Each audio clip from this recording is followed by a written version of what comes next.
할렐루야. 우리 목자와 양에 대한 말씀을 지금 계속 나누고 있습니다. 목자와 양에 대한 말씀은 누구의 말이 아니라 바로 저와 여러분에 대한 말씀입니다.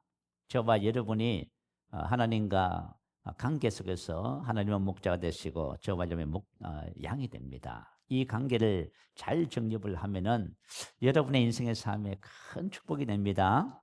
사도 베드로가 베드로전서 2장 25절에 기록하기를 너희가 전에는 양과 같이 길을 잃었더니 이제는 너희 영혼의 목자와 감독 되신 이에게로 돌아왔느니라. 이렇게 기록하고 있습니다. 그래서 목자와 양의 관계는 저와 여러분의 이야기입니다. 오늘 나의 이야기로 우리 성도님들이 들으셔야만 합니다. 제가 1999년 12월 6일 우리 교회가 창립이 됐습니다. 그리고 이제 몇 년이 지났어요. 부천에서 집회를 한다는 소식을 듣고 저희 아내와 함께 참석했습니다. 그 집회의 성격은 영성 집회라고 하지요. 외국에서 온 목사님이 기름 부음 사역을 합니다. 임파테이션이라고 해요. 이제 머리에 안수해서 하면요 능력이 전이 되는 그런 이제 성격의 집회입니다. 참석을 해서 집회에 이제 교회를 찾아갔는데요. 교회가 정말 크고 멋있는 교회였습니다. 많은 성도님들이 오전에 모였어요. 이제 외국에 이제 오신 목사님의 말씀을 전하시고요. 말씀을 전한 다음에 이제 사회 보시는 목사님이 강구를 했습니다. 지금 기도를 해드릴 테니까 기도 받기를 원하시는 분은 앞으로 나오세요. 그랬더니 어떻게 해요? 앞에 있는 성도들이 전부 나오니까 사회 보시는 목사님이 너무 놀래가지고 질서를 지켰어요. 그렇게 막 얘기를 하는 중이었어요. 저는 이제 그 교회 예배당의 중간 뒤에 좀 앉았어요. 보니까 막 사람들이 너무 많이 나가니까 이거 나가도 될까 하는 마음이 들더라고요. 그래도 이제 기도 받으러 왔으니까요. 나가서 일어서서 나가려고 하는데 주님이 제 마음에 뭐라고 질문하시냐 하면 이렇게 질문하셨어요. 주님의 세명 음성이에요. 그냥 음성으로 이렇게 뭐라고 하셨냐 하면 왜 기도 받으려고 하니? 라고 물으시더라고. 주님이 저에게 너 왜 기도 받으려고 하니? 물으셨어요. 그래서 제가 뭐라고 대답했어요? 능력 받아서 목회 잘하려고요. 대답했어요. 그랬더니 주님이 뭐라고 말씀하시냐 하면 나는 너의 목자니라 그러시더라고. 그 제가 뭘 깨달았냐 하면은 주님이 나의 목자시지. 그리고 내가 목회를 하면서 만약 능력이 필요하면 그때 주님이 능력을 주시는구나. 그렇게 생각했어요. 우리는 생각하기를 능력을 받으면 내가 슈퍼맨이 되어서 막 능력을 사용한다고 생각해요. 그러나 그렇지 않아요. 능력은 우리 안에 계신 목자께 능력이 있습니다. 그분이 필요하면 능력도 주시고 지혜도 다 하시는 거예요. 그걸 깨달았습니다. 자, 오늘 함께 나누는 말씀이 내용이 바로 이제 그 내용이라서 제가 잠시 이제 간증을 했고요. 자, 오늘은 목자가 양에게 베푸는 네 번째 은혜에 대해서 말씀을 나누겠습니다. 자, 우리 한번 본문 5절 한번 볼까요? 주께서 내 원수의 목전에서 내게 상을 차려주시고 기름을 내 머리에 부으셨으니 내 잔이 넘치나이다. 오늘 이 말씀을 중심으로 첫 번째, 주께서 내 원수의 목전에서 상을 차려주시고, 자, 이 고백의 배경은 무엇이냐면은, 자, 이스라엘 목자들은 여름이 되면은 양떼를 고원지대 산장 목장으로 양떼를 인도합니다. 그래서 가기 전에 목자가 양들이 마음껏 먹고 마시며 쉴 수 있는 지형을 익혀놓습니다. 그리고 먼저 가서 답사를 하는 거예요. 그리고 준비를 합니다. 자, 물 웅덩이를 파고 청소를 한다고 해요. 그리고 넓은 초원에 독초를 전부 제거한답니다. 양들이 만약에 독초를 먹게 되면 전신이 마비가 오면서 뽕나무처럼 빳빳하게 굳어서 양들이 죽게 된답니다. 그래서 캄마스라고 하는 흰색의 풀은요, 양들에게 아주 치명적인 손상을 입힌다고 해요. 독초가 그 넓은 초원에 양들이 그죠 풀을 뜯어먹다 보면 먹게 되잖아요. 그래서 목자들이 먼저 가서 독초를 하나씩 전부 다 뽑아내고요. 이렇게 모든 준비를 마치고 야영지를 설치하고 양떼를 예비된 목장으로 인도할 때에 이 양들의 움직임을 면밀히 주시하고 있는 어둠의 그림자들이 있다고 해요. 사자, 이리, 곰 등이죠. 그래서 이들은 양떼가 길을 잃기만 하면요 낚아채서 잡아먹으려고 호시탐탐 노리고 있다 그 말이에요. 자, 그래서 오늘 본문에 보면 주께서 내 원수의 목전에서 이렇게 기록했지요. 그래서 양들에게는 원수가 있다 그 말이에요. 그럼에도 불구하고 양들이 마음껏 먹고 마시고 쉴 수 있는 것은 목자가 있기 때문입니다. 이것을 주께서 내 원수의 목전에서 내게 밥상을 차려주시고 라는 말씀입니다. 원수들이 양들을 호시탐탐 노리고 있지만 그 원수의 앞에서 밥상을 차려주시는 거예요. 이 단어의 의미는 과거에도 그랬고 현재도 그럴 것입니다. 그 내용이에요. 그리고 앞으로도 그럴 것이죠.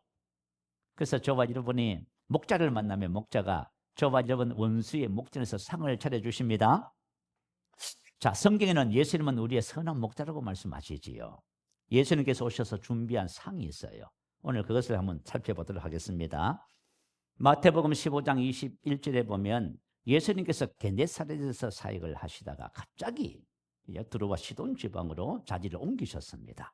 갈릴리 호수에서 시돈 지방은요, 거리상으로 한 50에서 60km 정도 돼요. 오늘 여름에 날씨 덥지요.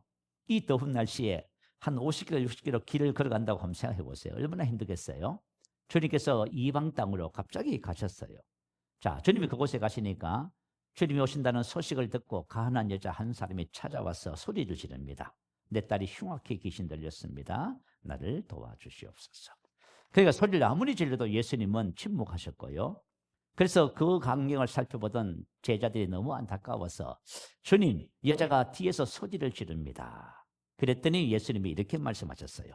나는 이스라엘 집에 잃어버린 양 외에는 다른 데로 보내심을 받지 아니하였노라. 자, 예수님은 이 땅에 왜 오셨어요? 잃어버린 양을 찾으러 오셨어요. 사실은 모든 사람이 다 잃어버린 양이에요. 지금 내가 만약에 양 목자를 만났음에도 불구하고 목자를 따르는 삶을 살지 않고 있다면 이것도 잃어버린 양에 속해요. 나는 잃어버린 양을 찾으러 오셨다. 그래서 이 여자가 절을 하면서 주여 저를 도우소서. 그때 주님이 이렇게 대답하셔요. 자녀의 떡을 취하여 개들에게 던짐이 마땅하지 아니하니라. 자, 자녀의 떡이라고 하지요. 자녀의 떡은 뭐냐면 이스라엘 백성들을 위한 하나님의 축복을 자녀의 떡이라고 표현합니다. 자, 예수님께서 말씀하신 자녀의 떡은 뭐였지요? 내 딸이 흉악히 귀신 들렸나이다. 여기서 해방되는 것을 말해요. 그래서 예수님께서는 이 땅에 뭘 하러 오셨냐면 원수의 목전에서 상을 차려주기 위해서 오신 거예요. 귀신은 헬라어로 다히몬이라고 합니다. 내용은 뜻은 뭐냐면 병을 주는 자. 여러분, 이 세상에 눈에 보이지 않는 영적인 존재가 있어요. 우리의 믿는 자의 원수가 있단 말이에요. 원수가 하는 일이 뭐예요? 병을 주는 것입니다. 그리고 귀신 들렸나이다. 이 말은 다히모니 조마히 그 뜻이에요. 육체적으로나 정신적으로 마비, 소경, 귀머거리, 벙어리, 간질, 우울증, 정신 착락 등과 같은 심각한 병에 걸린 사람을 다히모니 조마히 이렇게 불러요. 심각한 문제에 이제 빠진 것이지요. 흉악하게 이 말은 정신적으로 심히 고생하고 비참하게, 육체적으로는 병들다 아프다. 도덕적인 의미는 잘못 악하게, 위험할 만큼 해로운 그런 뜻이에요. 그러니까 흉악하게 귀신 들렸다는 것은 무슨 말이에요? 내 딸에게 그죠? 뭐가 왔어요? 원수가 찾아왔습니다. 도적이 왔다 그 말이에요? 귀신 들렸다 그 말 그 뜻이에요. 그래서 귀신과 바로 이 마귀와 귀신들이 사람들의 원수입니다. 자, 요한복음 10장 10절 11절 말씀 올려주세요. 우리 같이 한 목소리 한번 읽어볼까요? 자, 시작. 도적이 오는 것은 도둑질하고 죽이고 멸망시키는 것뿐이요 내가 온 것은 양으로 생명을 얻게 하고 더 풍성히 얻게 하려는 것이다. 나는 선한 목자라. 선한 목자는 양들을 위하여 목숨을 버리거니와. 자, 우리가 인생의 삶을 살면서 도적이잖아요. 도적이 있어도 몰라요, 우리가 지금. 그게 문제지요. 그러니까 예수님께서는 왜 오셨어요? 선한 목자로 양들에게 생명을 얻게 풍성하게 하시러 오신 거예요. 내 딸이 흉악하게 귀신 들렸나이다. 이 말의 의미는 내 딸에게 도적이 왔습니다. 그 뜻이에요. 내 딸에게 도적이 왔습니다. 여러분 혹시 도적 맞고 있지 않습니까? 이 도적이 왔다는 것은 뭐냐면 육체적으로 고통을 당하는 질병. 질병이 들었다는 것은 지금 도둑이 왔다는 거예요. 자, 두 번째, 정신적으로 심히 고생하는 것. 자, 우리 오늘날 현대인들이 정신적으로 얼마나 갈등하고 고민하고 많은 우울증과 정신적인 그죠? 문제 때문에 고통을 당하고 있지 않습니까? 그건 뭐가 왔다는 거예요? 도적이 왔다는 거예요. 그리고 도덕적으로 잘못 행하고 잘못 행하여 수치를 당하거나 관계 불화로 고통하는 것. 그리고 반복되는 죄의 습관과 중독. 이게 무엇 때문에 있다는 거예요? 도적이 왔다는 거예요. 근데 사람들은 현대인들은 이걸 인정하지 않아요. 성경에서 말씀하고 있어요. 자, 여름 휴가 그죠? 3박 4일 여행을 갔습니다. 여행을 갔다 돌아보니까 집안에, 그죠? 들어가는 현관부터 시작해가지고 막 집안이 어지러 있고 막 엉망이 돼 있습니다. 그리고 기정품을 넣어뒀던, 그죠? 그 농밑 보니까 그거 다 뒤져 있어요. 보니까 기정품이 없어졌습니다. 그럼 누가 온 거예요? 도적이 온 거예요. 근데 우리가 많이 정신적으로, 그죠? 도덕적으로, 또 육체적으로 고통 가운데 괴로워하는 거. 누가 온 거예요? 도적이 온 거예요, 도적. 근데 사람들은 이걸 모른다는 거예요. 이걸 모르기 때문에 하나님의 방법으로 문제를 해결하는 것이 아니라 사람의 방법으로 문제를 해결하는 거예요. 예수님께서 이 땅에 왜 오셨냐 하면은 마귀의 일을 멸하시고 상을 찾아주시기 위해서 오신 거예요. 그래서 요한일서 3장 8절에 기록해요. 하나님의 아들이 나타나신 것은 마귀의 일을 멸하러 하십니다. 하나님의 아들이 왜 이 땅 오셨냐 하면 마귀를 멸하러. 왜 잃어버린 양을 찾아 구원하시냐 하면 저와 여러분에게 마귀의 일을 제하고 상을 차려주시기 위해서 오신 거예요. 그래서 마귀의 일이 뭐냐면 성경에 3가지가 있어요. 첫 번째는 죄를 짓게 하는 것, 두 번째는 저주, 세 번째는 사망입니다. 이걸 멸하러 오신 거예요. 리호, 풀다, 해방하다. 하나님께서 인간에게 주시는 구원을 리호 이렇게 말씀하고 있어요. 그래서 선한 목자는 저와 여러분에게 구원을 주러 오신 것입니다. 우리 십자가 상을 보면 예수님께서 십자가 상에서 마지막으로 하신 말씀이 있죠. 다 이루었다. 테텔레스타이 그 뜻이에요. 다 이뤘다 이 말은 구원을 완성한 것입니다. 마귀의 일을 멸하고 저와 여러분에게 상을 차려 놓으신 거예요. 그래서 이 다 이루었다는 완료 수동태예요. 저와 여러분이 한 것이 아무것도 없어요. 근데 주님이 오셔서 그 모든 것을 다 이루어 놓으신 거예요. 자, 목자가 양들을 위해서 푸른 초장으로 인도할 적에 먼저 가서 답사를 하고 그곳에 우물을 파고요. 그리고 독초를 제거하고 야영지를 전부 준비한 다음 모든 것을 예비한 다음 이끌어 오듯이 주님이 막 예비해 놓으신 거예요. 자, 그래서 저와 여러분이 예수님께서 준비한 상, 이걸 한번 살펴볼게요. 3가지 면에서 살펴볼게요. 자, 첫 번째는 죄에서 해방입니다. 자, 죄를 짓는 자는 마귀에게 속한다고 성경 기록해요. 내가 만약에 원망하고 불평하고 짜증냈다 그 말이에요. 근데 우리는 뭐냐면 성격 참 나쁘네 이렇게 생각해요. 그런데 성경 뭐라 하죠? 모든 죄의 배후는 누구라고 해요? 마귀라고 해요. 근데 이걸 모르니까 죄에서 해방이 안 되는 거예요, 이게. 그러니까 저가 여러분 왜 하나님의 말씀을 알아야 되냐, 진리를 왜 알아야 되냐 하면 진리를 알면 해방되는 거예요. 자유해지는 거예요. 자, 로마서 6장 6절 말씀 올려주세요. 한번 읽어볼까요? 우리가 알거니와 우리 옛사람이 예수와 함께 십자가에 못 박힌 것은 죄의 몸이 죽어 다시는 죄에게 종노릇하지 아니하려 합니다. 자, 우리가 예수를 믿으면 죄 용서를 받는다고 생각해요. 맞아요. 그러나 더 근본적인 것은 죄로부터 해방되는 거예요.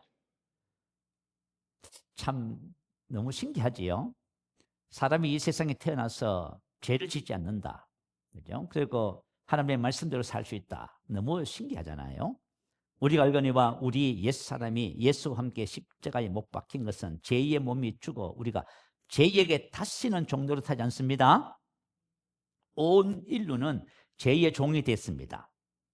그래서 죄의 문제를 해결하기 위해서요, 종교도 만들었어요. 종교의 특징이 뭐냐면 고등종교일수록 법이 아주 엄격합니다. 불교, 유교, 고등종교를 하잖아요. 기독교도 율법은 엄격해요. 그리고 세상에 도덕, 윤리, 법을 만들었잖아요. 그래도 죄의 문제가 해결돼야 안 돼요? 안 됩니다, 여러분. 여러분 이제 살아보세요. 우리 청년들 결혼을 해서 살 것 아니에요. 우리 이제 자녀들도 살아보지만 이 세상에는 죄가 간영함에도 불구하고 죄 문제를 해결하려고 아무리 노력해도 죄 문제가 해결 안 돼요. 근데 성경은 죄의 문제가 해결되면 모든 문제가 해결된대요. 우리는 이걸 인정하지 않아요. 모든 문제의 근원이 죄라고 하는 사실을 우리가 모른다 그 말이에요. 근데 성경은 로마서 6장 23절에 보면 죄의 삭선 사망이죠. 그 인생의 모든 문제가 뭐래요? 죄로 인해서 발생한 것들이다. 그럼 죄 문제 해결되면요, 사망의 문제도 해결되는 거예요? 십자가 위에서 주님께서 이루신 일이 뭐라고 했어요? 다시는 죄에게 종로로 타지 아니하려 합니다. 아멘. 십자가 위에서 주님께서 이루신 하나님께서 그죠? 이루신 그 은혜가 얼마나 큰지 깨닫게 되시기 바래요, 진짜. 그죠? 그래서 우리가 다시는 죄에게 종로로 타면 안 됩니다. 내가 미워하면 미움의 종이에요. 분노하면 분노의 종이고, 낙심하면 낙심의 종이야. 무슨 이해가 되지요? 다시는 우리가 죄에게 종로로 타지 않습니다. 그러면 예수님께서 마귀를 멸하시고 무슨 상을 차려 놓으셨냐면 우리의 옛사람이 예수와 함께 십자가에 못 박혔습니다. 아멘. 우리 옛사람이 예수와 함께 십자가에 못 박혀서 죽었습니다. 저번에 죽은 거예요. 이 진리를 알아야 돼요. 이 진리를 알아야 저와 여러분이 죄에서 해방되는 거예요. 그래서 로마서 6장 11절에 기록하기를 이와 같이 너희도 너희 자신을 죄에 대하여는 죽은 자요 그리스도 예수 안에서 하나님께 대하여는 살아있는 자로 여길지어다. 예수님과 함께 우리는 십자가에서 죽었습니다. 죄에 대해서 죽은 거예요. 우리 다시 그죠? 그분과 함께 다시 살아난 거예요. 그런데 이걸 알아야 죄에서 해방돼요. 아시겠죠? 근데 저와 여러분이 만약에 나는 나의 이 죄의 습관과 중독과 이 고통에서 죄의 고통에서 벗어나고 싶어요. 그러면 어떻게 하면 되냐면 예수님께서 십자가 위에서 우리를 위해서 살려 놓으신 밥상을 받으면 먹으면 안 돼요. 아멘. 방법이 없어요. 딴 방법은 절대로 안 돼요. 그래서 로마서 6장 17절 18절에 딱 기록해놨어. 너희가 본래 죄의 종이더니 너희에게 전하여 준 바 교훈의 본을 마음으로 순종하여 죄로부터 해방되어 의에게 종이 되었느니라. 참 신비로운 일이지요. 그 대부분 우리 그리스도인들도 그죠? 의에 실패해요. 왜 의에 실패하냐면 하나님께서 예수님을 통해서 차려놓으신 이 상을 안 먹는 거예요. 이걸 내 것으로 받아 먹을만 합니다. 그러면 문제가 해결돼요. 두 번째는 율법의 저주에서 해방됐어요. 여러분 신명기 28장 15절부터 68절까지 총 54절이에요. 거기는 죄로 인한 율법의 저주가 전부 기록되어 있어. 여러분 집에 가셔서 한번 읽어봐요. 자, 예수님께서 십자가에 달리실 때에 율법의 저주에 대한 모든 값을 지불하셨다고 하지요. 그래서 저와 여러분은 율법의 모든 저주와 조상의 저주에서 해방됐습니다. 이게 주님께서 마귀를 멸하시고 우리를 위해서 사려놓으신 상이에요. 자, 여러분 아침에 되면 엄마가 여러분 학교 가라고 위해서 뭘 해요? 밥상을 차리지요. 근데 여러분이 뭘 했어요?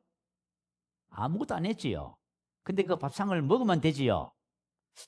이제 안 먹으면 이제 그냥 배 굶고 가면 돼. 밥을 먹으면 돼. 타져 놓으신 거예요. 자, 우리 지지난주에 남대문 시장에 포목점을 하셨던 집사님 간증을 같이 나눴어요. 완전히 망했다고 했어요. 포목점이 넘어가고, 그죠? 남편은 중학교 선생님인데 파면당하고, 그래서 완전히 그죠? 망해가지고 전부 다 모든 것을 정리하고 새집에 들어가고, 아이들도 학교를 다니지 못할 지경이 됐어요. 그래서 이 집사님이 원망을, 난 하나님 섬기는데 왜 하나님을 망하겠습니까? 하면서 하나님 원망했어요. 근데 새벽 기도 가기 전에 그죠? 성경 한 자라도 더 알고 싶어서 성경을 폈더니 갈라디아서 말씀이 나왔어요. 근데 갈라디아서 3장 13절 14절 말씀을 읽었대요. 읽고 나서 놀래버렸어요. 그리스도께서 우리를 위하여 저주를 받으셨습니다. 그래서 율법의 저주에서 우리를 속량하셨어요. 그 집사님이 깨달았어. 난 지금 망해서 지금 저주받았는데 성경에 보니까 나의 모든 저주를 예수님이 전부 다 담당하시고 값을 지불하셨네요. 할렐루야. 그럼 나는 저주받을 필요가 없네. 그리고 아브라함의 복을 받는 것이 마땅하구나. 조용히 목사님을 찾아와서 고백했어요. 목사님, 제가 속았습니다. 저는 망했을 적에 난 하나님을 원망했습니다. 그런데 하나님을 원망할 것이 아니라 내가 마귀한테 속아서 그랬네요. 그래서 이 집사님이 그 다음부터 그죠? 아브라함의 복이 자기 것임을 알고 다시 모든 것이 회복됐다는 간증을 나누었지요. 자, 앤드루 워메 목사님께서 한 간증을 하나 소개시켜 드릴게요. 마이크라고 하는 남자가 계셨대요. 가슴이 건질건질해서 살펴보니 여드름 같은 것이 하나 났더래요. 그죠? 근데 시간이 지나면서 이게 다 계속 악화가 되는 거예요. 그래서 이제 병원에 갔더니 의사의 진찰 결과가 암성 피부 종양이라고 진단을. 그런데 이 암성 피부 종양이 시간이 갈수록 종양이 점점 커지는 겁니다. 그러니까 뭐예요? 활력을 잃고요. 직장을 그만두게 됐습니다. 얼마나 시리에 빠졌어요? 근데 어느 날 친구가 치유에 대한 책을 소개해서 읽어보니까 그리스도께서 이미 그의 모든 질병을 담당했다는 것을 알게 된 겁니다. 자, 율법의 저주를 예수님이 전부 다 담당하셨어요? 다 가져가신 거예요. 여러분, 율법의 저주, 가난, 고통, 정신 모든 것을 전부 다 가져가신 거예요. 그래서 이분이 그 책을 읽고 깜짝 놀랐어요. 그래서 그는 주님이 공급하신 치유를 받은 줄로 믿고 고백을 하기 시작했대요. 자, 저와 여러분, 자, 피부암이 있다고 쳐요. 그러니까 주님은 이미 이거 피부암 치료했습니다. 아멘. 자, 주님이 공급하신 치유를 받은 줄로 믿고 고백했어요. 이게 뭐냐면 치유의 떡을 먹는 겁니다. 자, 저와 여러분이 주님께서 차려놓으신 밥상을 먹으셔야 돼요. 먹어요. 그랬더니 한 달 후에 종양이 점점 줄어들더니 5개월이 지나서 깨끗하게 완치가 됐대요. 자, 율법의 저주에 포함된 치유는 하나님의 자녀의 떡입니다. 떡을 믿음으로 먹으시기 바래요. 성경에 기록된 모든 하나님의 말씀은 떡이에요, 떡. 그죠? 근데 여러분이 먹으셔야 돼요. 먹지 않고 있으면은 여러분 손해인 거예요. 이미 주님께서 치유의 떡을 다 준비를 해 놓으셨습니다. 그리고 세 번째는 사망에서 생명으로. 이 말은 무슨 뜻이냐면 사망으로 생명을 옮겼다는 것은 새로운 피조물이 됐다 그 말이에요. 저와 여러분 새로운 피조물이 된 것입니다. 자, 큰 두 번째 말씀을 나누겠습니다. 주께서 내 원수의 목전에서 내게 상을 차려주시고, 이제 두 번째, 기름을 내 머리에 부으셨으니 내 잔이 넘치나이다. 자, 이 고백의 배경은 무엇이냐면은, 자, 목자는 1년 중 특별히 여름에는 양들의 머리에 기름을 이렇게 바른다고 합니다. 여름은 이제 파리의 계절이잖아요. 그죠? 날씨가 이제 고온다습하고 뜨거워지면 해충이 막, 그죠? 그 파리들이 이제 많이 생겨요. 그래서 이 해충들이 양들을 괴롭힌다고 해요. 특히 이제 양들은 코파리라고 하는 것이에요. 코파리. 이 코파리는, 그죠? 양의 축축한 코 점막에 알을 낳는답니다. 이게 2, 3일이 지나면 커다란 유충이 생긴대요. 그러면 이 유충이 코 점막에 생겨서 어떻게 해요? 코를 뚫고 들어가서 뇌로 들어간대요. 그럼 뇌에 들어가서 이렇게 유충들이 여기 공격을 하면 어떻게 되겠어요? 양들이 고통을 받고 죽는답니다. 그래서 양들은 코파리가 날면은, 그죠? 그걸 피하려고 막 야단을 친답니다. 그래서 서로 뿔이 부딪혀서 상하기도 하고 그렇게 된다 하네요. 자, 그때 이제 목자들이 양의 머리에 기름을 부으면은, 자, 양의 머리에 기름을 부으면 이 기름이 타고 코로 흐르죠, 그죠? 그러면은 코파리들이 양을 공격하지 못한다고 합니다. 그래서 양들이 코파리가 날아다녀도 그때부터 이제 편안하게, 그죠? 물도 마시고 양식도 먹고 그렇게 하는 거예요. 그래서 성경 말씀은 뭐라 기록했어요? 기름을 내 머리에 부으셨으니 내 잔이 넘치나이다. 이렇게 기록해 놓은 거예요. 자, 기름을 붓는다는 의미를 우리 함께 살펴보겠습니다. 다윗의 생애에 기름 부음의 의미를 기록해 놨어요. 자, 여러분들이 이제 신앙생활 하면서 기름 부음, 자, 도대체 기름 부음이 뭘까? 그걸 이제 알아야 되겠지요? 자, 시편 89편 20절에서 24절 올려주세요. 올려주시면 다윗의 생애에 나타난 기름 부음을 함께 읽어보겠습니다. 시작. 내가 내 종 다윗을 찾아 내어 나의 거룩한 기름을 그에게 부었도다. 내 손이 그와 함께하며 견고하게 하고 내 팔이 그를 힘이 있게 하리로다. 원수가 그에게서 강탈하지 못하며 악한 자가 그를 공고하게 못하리로다. 내가 그의 앞에서 그 대적들을 박멸하며 그를 미워하는 자들을 치려니와 나의 성실함과 인자함이 그와 함께하리니 내 이름으로 말미암아 그의 뿔이 높아지리로다. 자, 기름을 머리에 부은다는 말이 바로 이거예요. 다윗의 생애에 하나님이 그의 머리에 기름을 부으셨지요. 기름을 붓는다는 말이 뭐냐면 내가 내 종 다윗을 찾아내어 나의 거룩한 기름을 그에게 부어, 성령의 기름을 말해요. 기름 부음의 목적이 뭐냐면 내 손이 이건 하나님의 능력을 말해요. 그와 함께하며 견고하게 하고 내 팔이 하나님의 힘을 말해요. 그를 힘있게 하리로다. 기름 부음의 목적은 하나님의 힘과 능력을 주시는 거예요. 자, 여러분 이제 기름 부음을 받았잖아. 기름 부음을 받았다는 것은 하나님의 힘과 능력이 나와 함께한다는 뜻이에요. 아멘. 그럴 때 어떤 일이 벌어져요? 원수가 우리를 강탈하지 못해요. 원수가 우리 이제 성경에 보면 원수 갚지 말라고 하지요. 원수 갚는 것이 하나님께서요. 근데 하나님이 원수를 어떻게 대하시는지를 보여주는 거예요. 원수가 그에게서 강탈하지 못하며 악한 자가 그를 공고하게 못하려. 악한 자가 괴롭히다, 압박하지, 압제하지 못합니다. 원수가 저와 여러분을 정신적, 육체적, 도덕적으로 망하게 할 수가 없어요. 이게 바로 기름 부음의 뜻이란 말이에요. 내가 그의 앞에서 그 대적들을 박멸하며, 박멸한다는 것은 뭐냐? 부수다, 분쇄한다 그 말이에요. 원수가 있으면 하나님께서 그 원수를 분쇄해버립니다. 그를 미워하는 자들을 치려니와 나의 성실함과 인자함이 그와 함께하리니 내 이름으로 말미암아 그의 뿔이 높아지리로다. 아멘. 자, 하나님께서 기름을 우리 머리에 바르셨기 때문에 저와 여러분의 잔이 넘치게 됩니다. 바로 이게 기름 부음이라고 하는 거예요. 그런데 저와 여러분이 이제 예수를 믿고 다 성령 받았잖아. 그 기름 부음 받은 거야. 그런데 이걸 모르고 있으면 어떻게 돼요? 모르니까, 그죠? 기름 부음이 우리 삶에 역사하지 않는 거예요, 여러분. 그래서 목자와 양, 목자가 양에게 어떤 은혜를 베푸는지를 알아야 된단 말이에요. 아는 것이 너무너무 중요해요. 나의 거룩한 기름을 그에게 부었도다. 성령의 기름 부음을 말씀하는 거예요. 자, 예수님의 경우는 예수님의 예를 들어요. 사도행전 10장 38절에 보면 하나님이 나사렛 예수에게 성령과 능력을 기름 붓듯 하셨음에, 자, 성령의 기름 부음은 하나님의 능력이 함께 임하는 거예요. 성령과 능력을 기름 붓듯 하셨음에 그가 두루 다니시며 선한 일을 행하시고 마귀에게 눌린 모든 사람을 고치셨으니 이는 하나님이 함께 하셨습니다.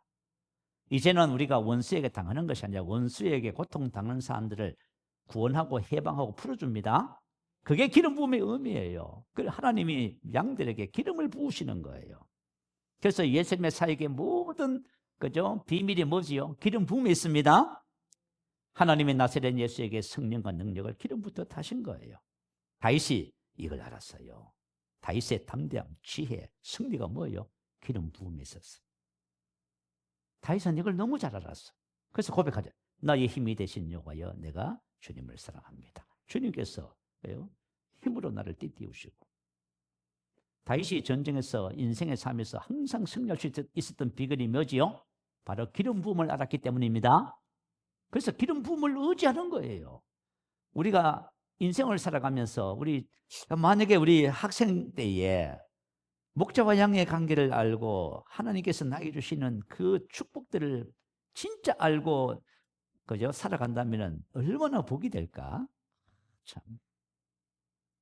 나는 옛날에 27살, 8살 그때 이제 은혜를 받고 기름 부음도 받고 그때 말이죠. 주님을 만나고 나서 너무 황홀했어.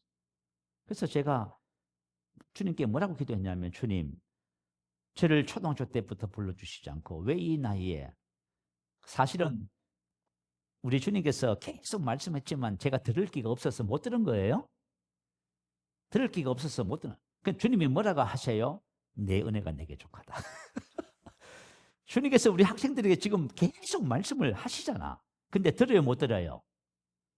못 듣는 거예요. 못 들어서 못 하는 거예요, 지금 이게. 그래서 그렇게 기도했더니 하나님이 말씀하셔도 못 듣는다며, 우리가. 어릴 때부터 주님을 만나서 주님 안에서 인생의 삶이 준비되어지고 하면 얼마나 멋있어, 그죠? 너무 귀한 거예요, 이게. 기름 부음을, 기름 부음. 다윗이 이 기름 부음을 너무나 잘 알았어.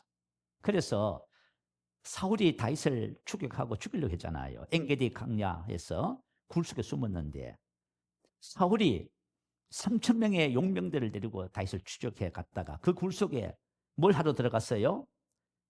자, 뒤를 보러 들어갔다. 혼자 뒤를 보러 들어갔다. 그래서 다윗의 사람들이 말해요. 보소서, 여호와께서 당신에게 이르시기를 내가 원수를 내 손에 넘기리니 내 생각에 좋은 대로 그에게 행하라 하시더니 그날이 이것이 그날이니이다. 그래서 다윗이 가만히 가서 사울의 옷자락을 베고 마음에 찔렸다 하지요. 그죠? 그래서 이렇게 고백해요. 자기 사람들에게 이르되 내가 내 손을 들어 여호와의 기름 부음 받은 내 주를 치는 것은 여호와께서 금하신 것이니 그는 여호와의 기름 부음을 받은 자가 됨이니라. 기름 부음을 대적하는 것은 하나님을 대적하는 거예요. 다윗은 기름 부음이 의미하는 바가 무엇인지를 너무나 잘 알았어요. 자, 구약 시대 때 기름 부음을 받는 자들이 누구예요? 왕과 선지자, 제사장, 사사들이었지요. 신약 시대 때는요, 예수 믿는 모든 사람들이 기름 부음을 받지요. 그래서 저와 여러분을 이 땅에 뭐라고 불러요? 왕이며 제사장이라 하지요. 그리고 선지자예요. 그죠? 하나님의 말씀을 세상에 선포하는 자들이란 말이에요. 그러니까 우리한테 이 능력이 그죠? 함께 부여되고 하나님이 함께 하시는 거예요. 자, 그래서 저와 여러분이 오늘날 기름 부음 받은 저와 여러분이 인생을 어떻게 살아야 되는지 이거 발견하는 거 너무 중요해. 자, 주님이 누가복음 24장 49절에 이렇게 말해요. 볼지어다 내가 내 아버지께 약속하신 것을 너희에게 보내리니 너희는 위로부터 능력으로 입혀질 때까지 이 성에 머물라. 예수님이 가시면서 마지막 제자들에게 부탁한 내용이에요. 능력이 위로부터 입혀진다고 해요. 그리고 사도행전 1장 8절에 뭐라 그래요? 오직 성령이 너희에게 임하시면 너희가 권능을 받고 할렐루야. 이건 뭐냐? 성령의 기름 부음을 받는단 말이에요. 누가? 저와 여러분이 예수 믿는 모든 사람들이. 그 저와 여러분 예수 믿고 뭐 했어요? 방언했지요. 방언했다는 것은 뭘 받았다는 거예요? 기름 부음을 받았다는 거예요. 지금 할렐루야. 근데 기름 부음을 받았는데 전부 다 뭐 해요? 포켓 속에다 집어넣고 다니셔. 우리 학생들 방언 기도도 하지도 않고 막 그렇게 하는 거예요. 기름 부음을 받았는데 이 기름 부음이 활성화되기 위해서 뭘 해야 돼요? 방언 기도 하셔야 돼요. 아멘. 그럴 때 기름 부음을 통해서 우리 인생의 삶에 세 가지가 나타나요. 자, 첫 번째, 생수의 강. 요한복음 7장 37, 39절. 누구든지 목마르거든 내게로 와서 마시라. 나를 믿는 자는 성경의 이름같이 그 배에서 생수의 강이 흘러나오리라 하시니 이런 그를 믿는 자들이 받을 성령을 가리켜 말씀하신 것이라. 아멘. 모든 그리스도인들은 성령을 받도록 계획되어져 있어요. 그래서 예수를 믿으면 무조건 성령의 기름 부음을 받으셔야 됩니다. 성령의 기름 부으심을 받고 방언으로 내가 기도하잖아요. 그러면 여러분 안에서 어떤 일이 벌어지냐면 영이 활성화되면서 기름 부음이 기쁨이 막 넘쳐나. 세상의 그 어떤 것도 우리에게 만족을 주지 못해요. 여행의 즐거움과 그죠? 이성교제의 아름다움이라든가 이 세상의 그 어떤 것도 우리에게 기쁨을 주지만 고통을 함께 줘요. 근데 성령의 기름 부음은 뭐예요? 목마름이 없어요? 잔이 넘치게 되는 거예요. 하나님이 주시잖아요. 그런데 이 주신 이 생수의 강을 어떻게 해요? 이 생수의 강이 흘러서 넘치게 되는데요. 뚜껑을 닫아놓은 거예요. 두 번째, 자, 성령님은 진리의 영이라 하지요. 진리 가운데 우리를 인도하십니다. 그래서 요한일서 2장 27절에 보면 오직 그의 기름 부음이 모든 것을 너희에게 가르치며. 기름 부음이 왜 기름 부음을 주셨냐면 기름 부음이 하나님의 말씀을 그죠? 가르쳐서 알게 해 주시라고 주신 거예요, 여러분. 그래서 저와 여러분이 하나님의 말씀을 고백하고 영으로 기도하면은 말씀에 대한 계시가 오는 거예요. 말씀에 대한 계시가 오면 어떻게 돼요? 잔이 넘치게 되는 거예요. 기름으로 내 머리에 바르셨으니 내 잔이 넘치게 되는 거예요. 너희가 진리를 알면 진리가 우리를 자유케 하는 거예요. 그 진리가. 그 성령을 주신 이제 이유가 이게 있어요. 그리고 마지막으로 이 성령은 9가지 은사를 통해서 우리의 삶의 권능으로 나타납니다. 내가 너에게 뱀과 정갈을 밟으며 원수의 모든 능력을 제할 권능을 주었으니 너희를 해칠 자가 결단코 없으리라. 그래서 권능을 주셔서 이 땅에 주님의 사역에 동참하게 하는, 그래서 예수의 증인이 되게 하신다라고 말씀을 기록하고 있지요. 그래서 저와 여러분이 신앙생활을 하면서요, 오늘 주신 말씀이 사실이 너무 중요한 말씀이야. 자, 주께서 내 원수의 목전에서 내게 상을 차려주시고 기름을 내 머리에 부으셨으니 내 잔이 넘쳐납니다. 하나님께서 저와 여러분 양들이 잔이 넘치기를, 이렇게 고백되어지기를 원해요. 그래서 우리는 이런 고백을 언제 하냐면 기름 부음이 활성화되어서 역사할 때 이런 고백을 하게 되는 거예요. 그래서 저와 여러분이 뭘 알아야 되냐면 기름 부음을 알아야 돼요. 그래서 기름 부음을 알고 기름 부음을 의지하는 삶을 살아야 됩니다. 기름 부음이 활성화되고 나타나는 삶을 살아야 된다 그 말이에요. 자, 성경에는 우리에게 계시기도라는 것을 가르쳐줘요.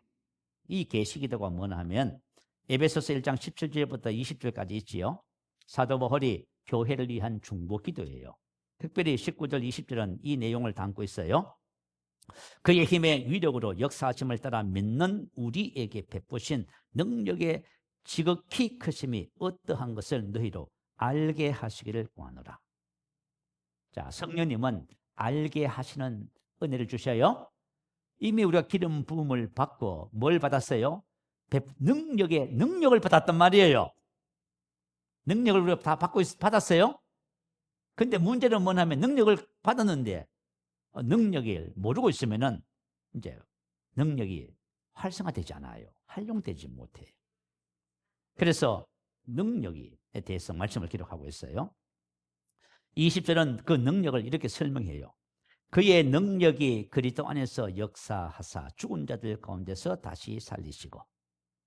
자, 그의 능력은 바로 성령의 능력을 말해요. 기름 부음의 능력이 예수님 안에서도 역사했지요. 예수님을 죽은 자 가운데서 부활시킨 것이 누구예요? 성령의 능력이었어요. 그 기름 부음이었어. 그래서 우리가 이제 그런 표현 쓰잖아요. 기름 부음이 우리 안에 있기 때문에 우리는 죽을 몸도 살립니다라고 고백하지요. 그죠? 저와 여러분 이제 그렇잖아요. 우리가 하나님의 능력을 주셨는데 능력을 모르고 있으면 어떻게 돼요? 그래서 능력이라고 하는 것은 뭐냐 하면 디나미스라고 해요. 디나미스. 그죠? 디나미스. 힘, 능력, 힘, 세력 할 수 있음. 귀신을 쫓아내고 병을 고치고 죽은 자를 살리는 능력. 이게 바로 이제 하나님께서 우리에게 주신 머리에 기름을 부으셨다는 말씀이에요. 머리에 기름을 부으셨습니다. 그래서 다윗은 이것을 너무나 잘 알았어요. 그래서 나의 힘이 되신 여호와여 내가 주님을 사랑합니다. 그러니까 주님의 힘으로 산 사람. 그런데 우리가 대다수의 우리 신앙이 이 진리를 알지 못하면은 자신의 한계를 따라서 열심히 고군분투하지만 낙심하고 좌절하고 자꾸 그래요. 자, 그래서 저와 여러분이 무슨 일을 하든지 간에 기름 부음이 있음을 아시기 바래요. 공부하는 학생들은 그 기름 부으심 안에서 공부를 해야 되고 직장에서 무슨 일을 하든지 그 기름 부으심이 우리의 삶을 지배하도록 그렇게 하셔야만 합니다. 그래서 기름 부음이 바로 의지하는 삶을 살 때 저와 여러분의 잔이 넘치게 됩니다. 아멘. 자, 그런데 이것이 있어요. 우리가 기름 부음을 잘못 이해하면 내가 기름 부음을 마음대로 사용할 수 있다. 이렇게 성경은 그렇게 말하지 않아요. 기름 부음이 우리가 기름 부음을 마음껏 사용하는 것이 아니라 기름 부음이 저와 여러분의 인생을 이끌어가는 거예요. 그래서 성령의 인도받는 그들이 곧 하나님의 아들이라. 그래서 저와 여러분이 그죠? 기름 부음을 잘 알고 기름 부음과 어떻게 협력해서 사는지를 배우시는 거예요. 우리 여러분들이 신앙이 성장하면 할수록 그 기름 부음이 활성화되는 은혜를 우리가 경험하면서 사는 복된 역사가 있게 될 줄 믿습니다. 자, 오늘 주신 하나님께서 목자와 양에게 베푸시는 네 번째 은혜. 주께서 내 원수의 목전에서 내게 상을 차려주시고 기름을 내 머리에 부으셨으니 내 잔이 넘치나이다. 자, 이 말씀을 한 주간 묵상하시면서 여러분 기름 부음이 있음을 알고 방언으로 기도하시기 바래요. 방언으로 기도하시면 여러분 안에 기름 부음이 활성화되는 것을 경험할 거예요. 첫 번째 나타나는 현상이 기쁨이에요. 생수의 강에 배에서 넘쳐나는 거예요. 두 번째는 여러분 하나님의 말씀에 대한 계시가 올 거예요. 그리고 성령의 기름 부음 안에서 사는 삶을 배우게 될 겁니다.